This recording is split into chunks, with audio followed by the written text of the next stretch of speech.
श्री स्वामी समर्थ.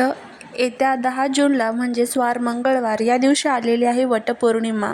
वटपौर्णिमा हा आपल्या हिंदू धर्मातील खूप महत्त्वाचा सण मानला जातो. वटपौर्णिमेच्या दिवशी सौभाग्यवती महिला ह्या आपल्या पतीच्या दीर्घायुष्यासाठी आणि सुखी संसारासाठी हे व्रत करत असतात. तर या दिवशी साज शृंगार करून वडाच्या झाडाची पूजा केली जाते. यामध्ये वेगवेगळ्या प्रकारच्या साड्या या महिला परिधान करत असतात आणि त्याचबरोबर यामध्ये काही महत्त्वाचे जे नियम आहेत तर त्या नियमांचं देखील आपल्याला पालन करायचं असतं.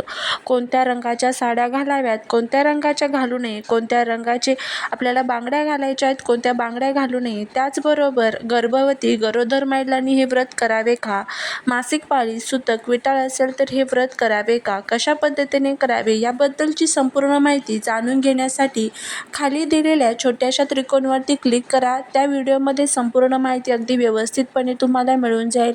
जर तुम्हाला ती लिंक ओपन झाली नाही तर चॅनलवरती व्हिजिट करून नक्की तो व्हिडिओ चेक करा.